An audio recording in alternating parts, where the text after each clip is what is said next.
On today's show, the Clippers take the Battle of LA.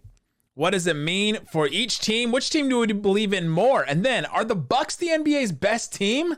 They clinched the best record in the NBA, but are they? We'll talk about that and more on today's Locked On NBA. Let's go. You are Locked On NBA, your daily NBA podcast. Part of the Locked On Podcast Network, your team every day.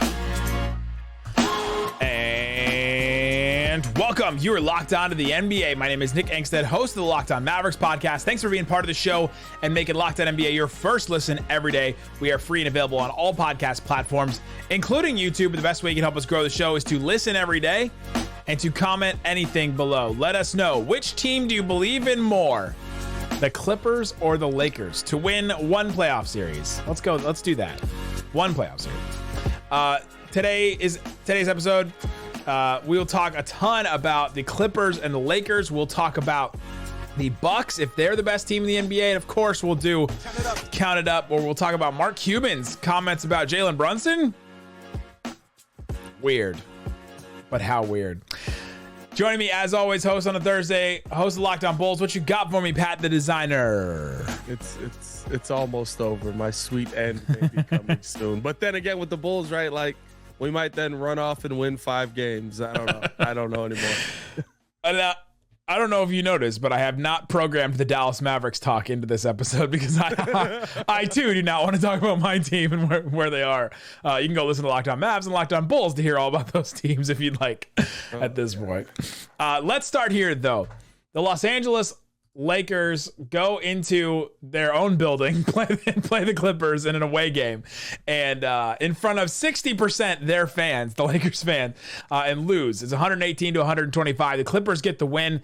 This game was like hyped up, and a lot of people, including I asked Darian Vaziri at Locked On Clippers about this. He's a big Clippers fan, obviously, but also follows the Lakers really closely on his own channel. And I said, do you believe the hype that this is the biggest Lakers-Clippers game ever? And he said, yeah, like, I think it was. Like, I think with what was at stake, they haven't played in the playoffs yet and all that. This was the biggest Lakers-Clippers game ever. And he said that the reason why the Clippers got this win was early on. You could tell the Clippers thought this. And the Clippers set the tone early because they were like, this game means something to us, and we're going to go out there and we're going to go get it. I would love to agree with that, except Kawhi Leonard right after the game when he was asked that question literally went, no, it didn't feel like that. Stop. What? At what point are we going to go? Are we taking Kawhi Leonard, though? Hey, I'm not taking what Kawhi. Right I'm calling BS on that. I am taking exactly what Kawhi Leonard says, seriously. We're gonna treat this game just like anything else. It's just another game. I'm just going to get in my Civic after the game and drive home and then sit in a windowless room and then come back. Listen. He has to recharge when he goes home. He is a robot. But also, I got to take him at his word. Here's the thing. No. When it comes to the biggest games, right? Like, this is the big game for the 6th and 7th seed to see who's going to be the 7th or 6th seed, who's playing in the play-in. I don't know, man. I don't know if I buy that Kawhi Leonard came into this game. Now, I do think this. I think the Lakers may have felt that way. I think that LeBron James and Anthony Davis may have felt that way, even though it didn't end up turning out that way based on the fact that LeBron James went absolutely ballistic in the second half of this game for 30 points in the second half. I do feel like the Lakers felt that way, but I do think the Clippers come into this game and it felt like it, right? Like, we're the more dominant team, and there's not even a question about it in our minds. Like, I don't know. When I watched it, it just seemed like the Clippers were kind of more so playing their game and going through the motions, whereas it felt like there was a huge emotional moment for the Lakers trying to get this one. Interesting. The Lakers have now lost 11 straight to the Clippers. They haven't beaten the Clippers since the bubble, which is wild. This was Westbrook's return against the Lakers. So he was motivated. He hit a couple of threes early that helped set the tone there, like we were talking about. And also, this is a deep dive on Reddit. You ready for this one? Let's do it. LeBron James, this is a trending NBA Reddit post earlier this week. LeBron James and Anthony Davis have played 5 full regular season games together in a row. Tonight was the 5th game in a row that they've played together this season. That's the first time they've done that since January 27th, 2021. 798 days ago was the last time those two guys played 5 straight games together, and they did it again tonight. That is wild to me. But that kind of says like what the Lakers have been through the last couple of years. They just have not had those guys at the same time, and then the supporting cast around them has just not been good. And then they changed that up, and now it seems to fit this team a lot better. Also, I think we also have to mention, if we're just talking about this game, Lakers on a second night of a back-to-back. They played an overtime game against the Jazz the night before. Clippers on 3 days rest, which is unheard of in the NBA, especially at this point of the season. But let's start here. How did we get here with the Lakers and Clippers? They have the same exact record. The Clippers were supposed to be this deep team. The Lakers were like, I banned you and I from talking about the Lakers on the Thursday episode of Locked On NBA because I was like, I'm so done with them. I'm so done with this team. They're out of the playoffs. They're not even a play-in team. And now who's not a play-in team? The Mavericks. But here we are. Here we are. How did we get here with these two teams? I guess is my question. I think you just hit the nail on the head. Mostly health, right? And I feel like a little with the Lakers, at least to me, it felt like a little bit of a turn. Over this last, I guess I could say full month, just about right. It's felt like Anthony Davis has said, "Hey, I'm the best player on the court." And I believe it now. Many times when Anthony Davis and LeBron were on the court at the same time, or if just Anthony Davis was on the court by himself, it really felt like AD was kind of like, I'm out here. I'm just trying to fit in to what we got going here. I'm trying to make plays. And really, I'm just trying not to re-injure something. I don't want to go back out. I want to be able to build up this rhythm. It feels like he's gotten himself in a little bit of that rhythm. And he's actually been able to turn that into aggression on the court. I believe AD had 3 or 4 30-point games in a row where he was just dominant, really being a focal point of this Lakers run here when LeBron was sitting out. And with the Clippers, right, I think it's the same thing, right? You finally got Kawhi Leonard on the floor. Ty Lue finally getting able, even though he loses Paul George, finally being able to get a little bit more of a consistent lineup on the court for more than 2 weeks in a row. Those are the things that really play into you actually being able to put a game plan together on a consistent basis.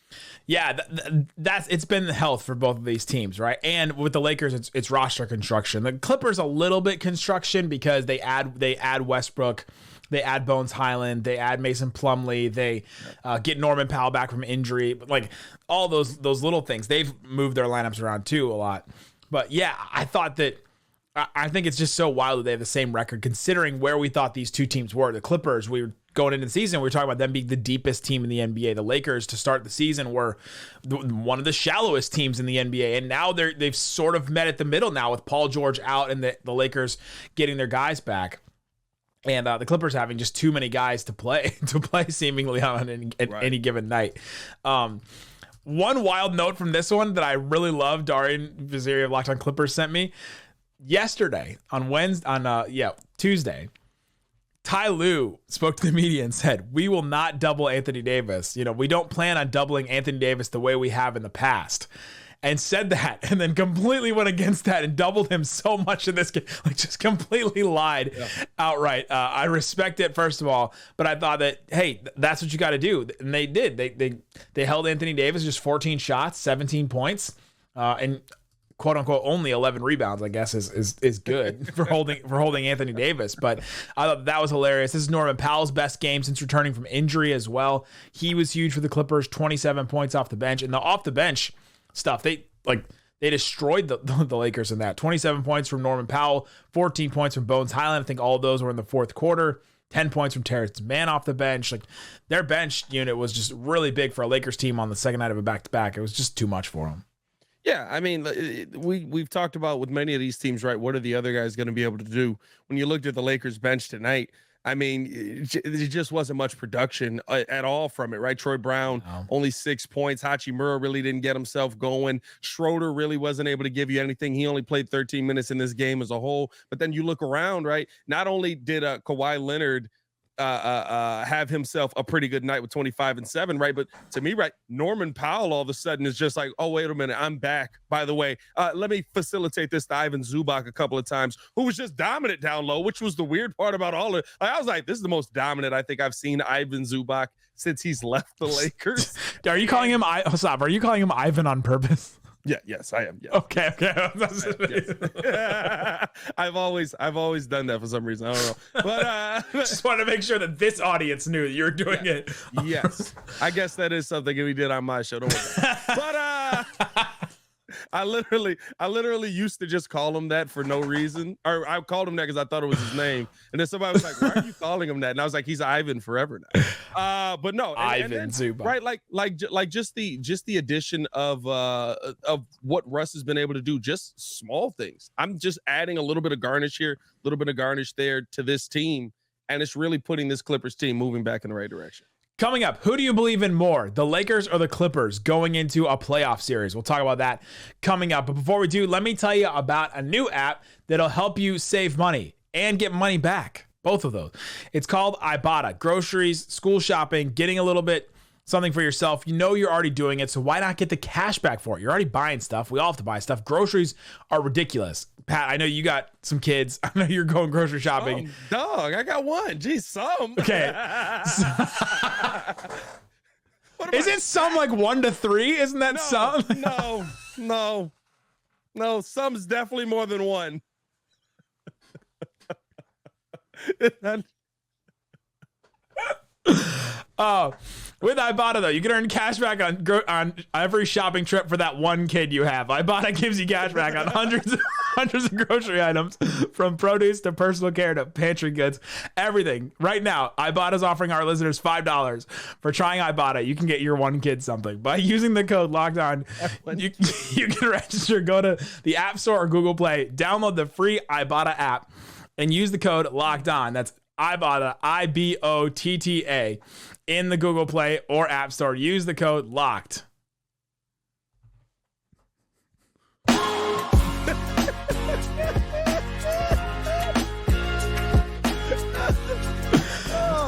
I'm like, so many children out here. I'm legitimately crying because I laughed so hard through that ad read.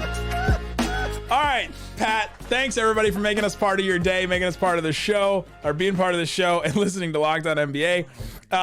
Let's end here with the Lakers and Clippers. Who do you believe in more going forward? Clippers, deep. We're seeing them play pretty well. I think they've figured out the Westbrook thing. He's at least contributing. They don't have Paul. They're not going to have Paul George, but they do have Kawhi Leonard, which is huge. Lakers, on the other hand, seem like they're putting everything together right now. They've legitimately been a good team over the last stretch of the season. You go back to like February 11th, and they're playing really good basketball. Which team do you believe in more right now in the playoffs? I'm going to go with the Clippers, personally. I think that both teams have a ton of talent that is starting to show at the right time, right? I think even down to the fact that Terrence Mann played, 17 minutes tonight. He still ends up with 10-plus points. The depth of this team is really big. And on top of all of that, I think Tyronn Lue is actually a really, really good head coach. You just got to have the opportunity to have your players on the court for more than a week at a time. And now at the end of this season, he's kind of getting that opportunity a little bit more. He's like we talked about, he's getting a little bit more of a consistent lineup. And he's got guys that have an ability to step up outside of Kawhi more so than I think the Lakers do. I love what Bron does. I love what AD does. I love what Jared Vanderbilt has brought to that team. But the question is, can I count on Jared Vanderbilt on a night-in, night-out basis to give me 15-plus? Can I count on D'Angelo Russell on a night-in, night-out basis to give me 20-plus? That's what that Lakers team really needs right now. I don't know if they need 15 plus. I think they might need 15 plus rebounds from Jared Vanderbilt. I don't know if they need points for him, because I think they can manufacture that. And they're also, if you look at this team since February 11, that date I brought up, they're 16-8, which is an incredible record. Right. 115 points per 100 possessions offensive rating, which is like middle of the pack. They're not an offensive juggernaut, but their defense is third best in the NBA behind the Celtics and somehow your Bulls. Oh yeah. But they're tied for the second best defense in the NBA in that time. And I think they can win games on their defense. And when it comes down to the playoffs, you got to just stop teams. And I think they can put that together. Anthony Davis playing the 5. You can just do different things and give people other looks than other teams can. I don't know if the Clippers have enough different looks, even though they have all these different guys they can throw out there. Sometimes I think they're too deep and have too many options, and then too much is on Ty Lue. And that's when Clippers fans are like, he's doing the wrong thing. Why is Robert Covington not playing? Nico Batum's not hitting threes, all that stuff. I think I believe in the Lakers more at this point. Is that nuts? No, I told you, I told you when the Lakers were banned, and I was like, dog, we might need to start talking about the Lakers again, because if they win 2 games, they'll be the 4th seed in the Western Conference. Goodness. I think that the Lakers are a better team since the trade deadline, and they made a lot of the right moves in a row. But I will say this, the Lakers have an issue that the Chicago Bulls often have as well. There are scoring droughts that come in. And in those scoring droughts, are you getting those consistent stops? They are a very good defensive team. A top, like you said, top of the NBA defensive team. But when that ball ain't going in the bucket, when you're trying to knock down that 3 to get you back in the game, the Lakers that's where the Lakers have struggled. That's where it's going to mean a lot in the playoffs. Yeah. If you're looking at this team, you're like, okay, if your two top guys, LeBron and Anthony Davis, if they're struggling to get baskets at a certain point, and let's say Kawhi is struggling to get baskets at a certain point, if you're the Lakers, you're looking at, all right, we need D'Angelo Russell, Austin Reeves, Dennis Schroeder, Malik Beasley to get us buckets. If you're the Clippers and you're saying the same thing, you're like, all right, Kawhi can't get points, and let's say, I don't know, Norman Powell can't get points or something like that. You're looking at Westbrook, Zubac, Eric Gordon, Bones Highland, Terrence Mann, like, that's what it's going to come down to is that group of players. Who do you believe in more at that point? And I guess I'm going Lakers at this point. But just because the Lakers have two guys in LeBron and Anthony Davis, the Clippers only have one right now. PG is big. Huge. PG is big, and he's not the same Russell Westbrook anymore. He is the Russ at times where you could say, "Hey Russ, so just put your head down, get to the bucket, and lay it up." Why not? But then he's not always that Russ, and that's what makes it hard. The Milwaukee Bucks get a win against the Chicago. I didn't want to prepare you because I knew it would hurt again. The Milwaukee Bucks get a win against the Chicago Bulls, 105-92. The Bucks clinch the number 1 record in the NBA, and now they are the number 1. They're gonna have the best record. The only team that has a chance to still get 60 wins. They could get there. No Giannis in this game. What did you see from the Bucks? No Giannis. They lose Chris Middleton in the first quarter. The size said so much. Well, that's just personal. But when it really comes down to it, right? And me and you have kind of, we might be the only people that have stayed on this all season, no wavering, even when the Bucks were on a little bit of a downtrend. I think they lost like 11 of their 22 all at once, basically. They went on their little losing streak. The Milwaukee Bucks, when 100% healthy, are the deepest team in the NBA. You want to know who picked apart the Chicago Bulls tonight? Well, I'll tell you there, Nick. Brook Lopez had 26 and 7. On top of that, Bobby Portis had 27 and 13.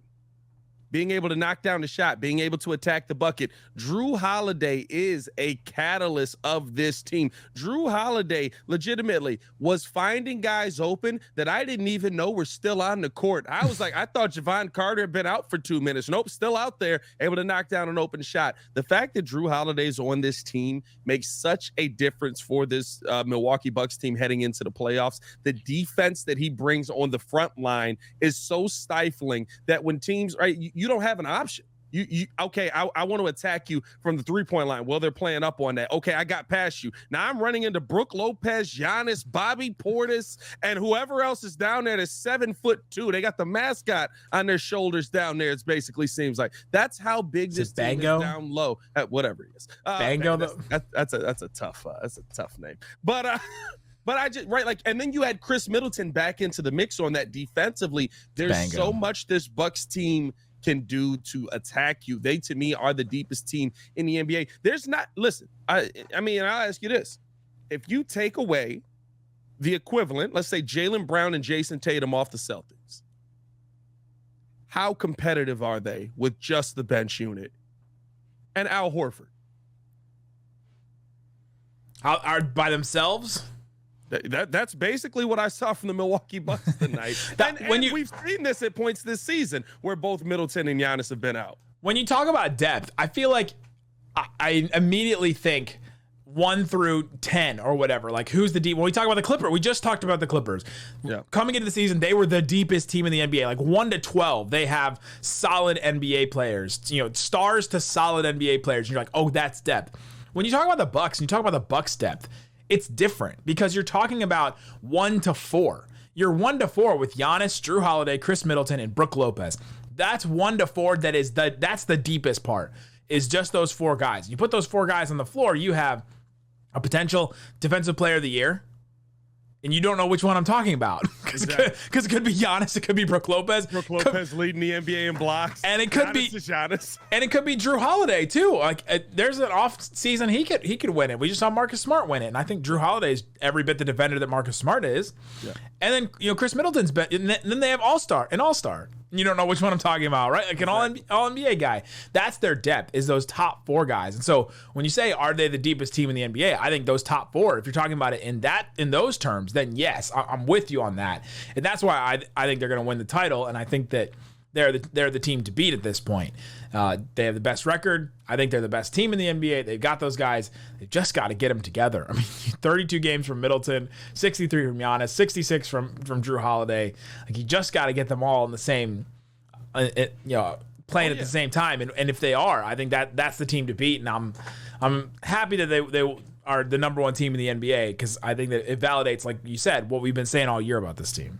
I will say this: the Giannis injury, right? He was out there pregame. He was going through like little handle drills, and I think Giannis literally went, "I don't want to play this last game versus the Bulls. I'm out. My knee's sore." Middleton literally came down on his knee, like literally, like he went for a fadeaway shot, comes down, did a little limp, and it looked like the staff was immediately just like, "Come on. We told you if you limped, you're done.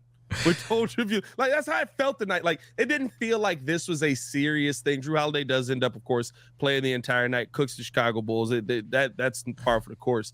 But I think even with that, right, like, to me, the fact that I can say Bobby Portis came in and gave you great contribution, and it's not the first time we've said this, right? Like, I know the Bulls is the easy team to pick on here. I've done it a lot myself, but we've seen Bobby Portis come in big moments and be able to give you that solid production when Giannis wasn't able to make those big plays, right? Joe Ingles being on this team. I think Jay Crowder being added to this team. Now, these are more defensive depth pieces than offense. Joe Ingles more offensive. But Jay Crowder, Myers Leonard's a weird one. That one just that's a weird one. That's a weird one. I saw him tonight, I was just like, Did not think we'd get a Myers Leonard reference on today. That'll be AJ Green can catch a ball over the middle. Like, he's got the best hands as a receiver. Wrong green. Dang. Green. Sorry. The wrong green. White green. Like Christmas. Red green. Hey, AJ Christmas. That's what I call it. Also, the Bucks have Goran Dragic. I don't know if I didn't know that. They picked him up after the Bulls let him go. Oh, that was supposed to be like the biggest miss the Mavs ever made in their franchise history. Oh, so well, you missed it multiple times. Yeah.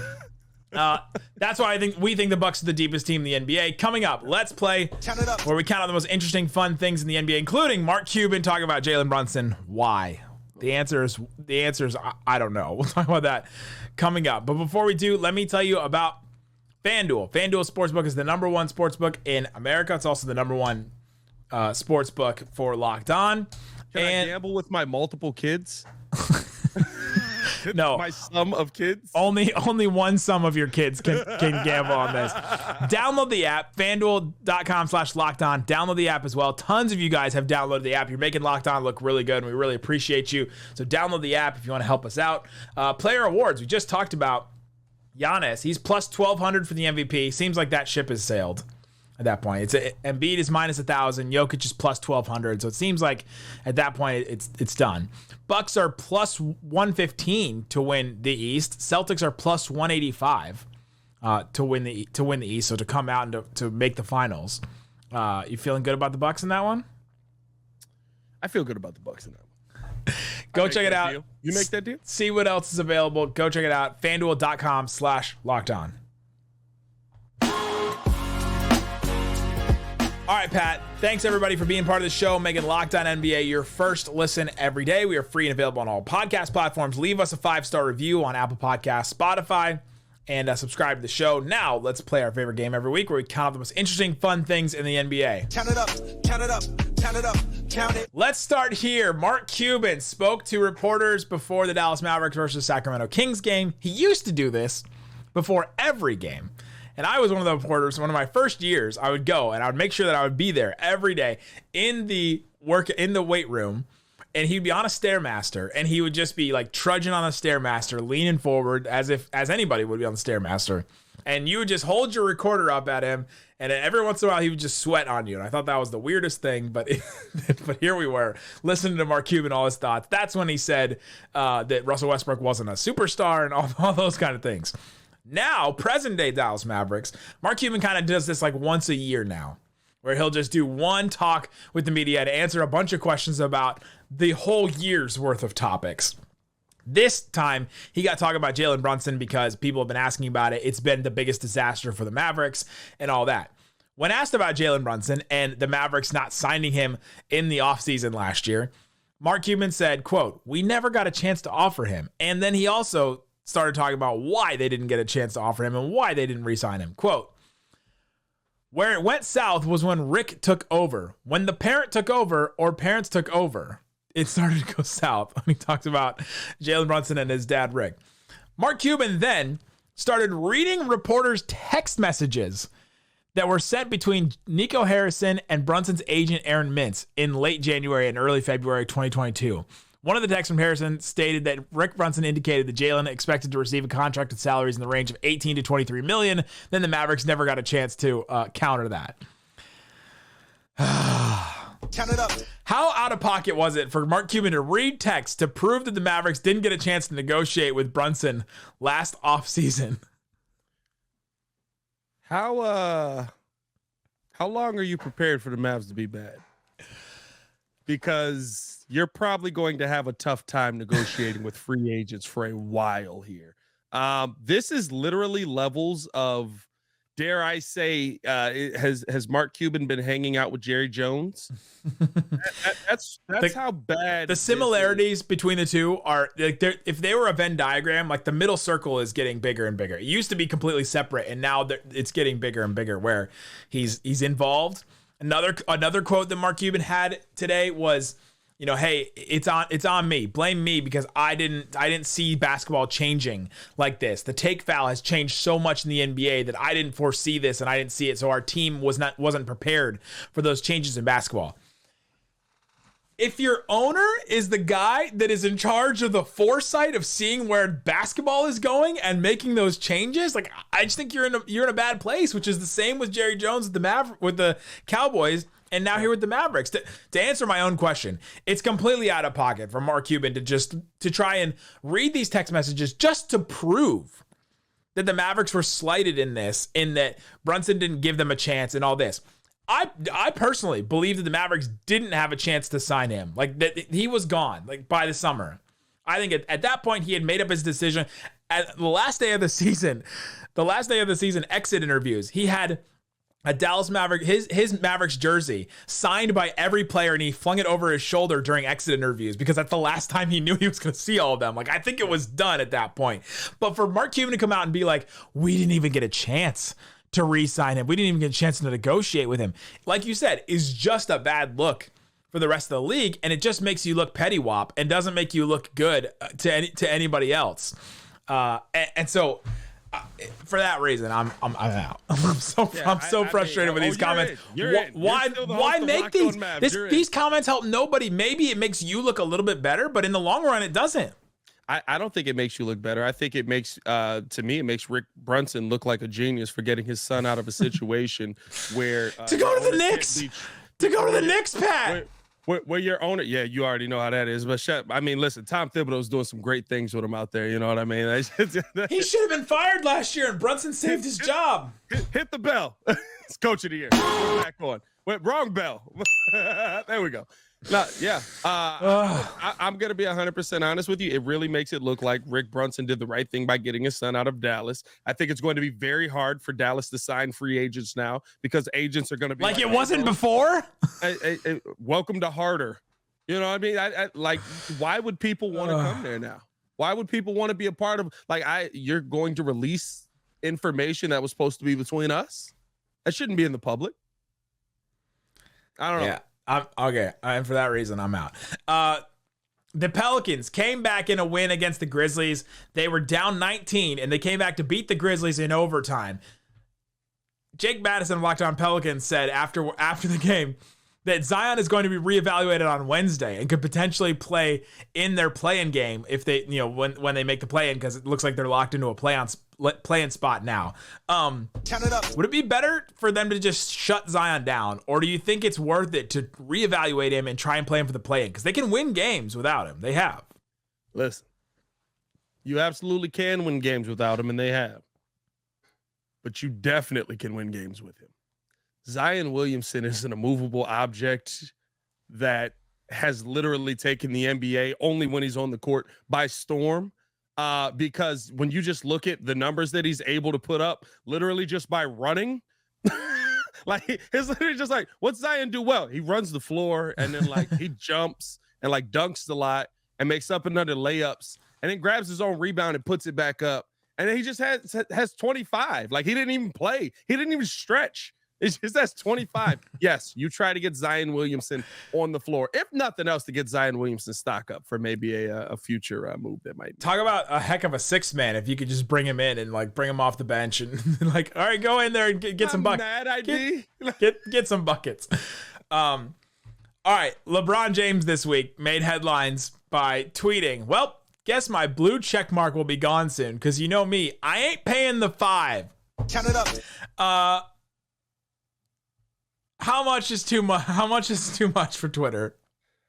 Well, for what we do, unfortunately, I know everybody, I'm glad we brought this up. I know everyone thinks we want the blue check mark to look cool. It actually literally just allows us to post longer videos and they haven't separated. I really could care less about the blue check mark, but I like posting 4-minute videos on Twitter that are clips from the show and different things like that. So for that reason, I have a blue check mark.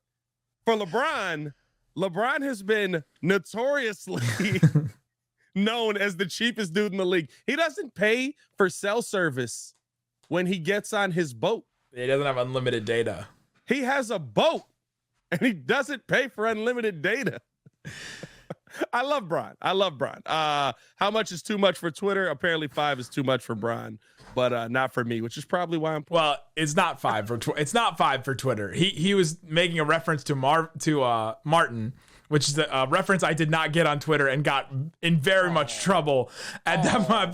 Come on, dog. At that point, and that's why you've been watching all the movies from Jordan Peele. That explains it. And that's a reference to a conversation we had before we hit record. I'm not gonna lie to you either. The fact that you thought.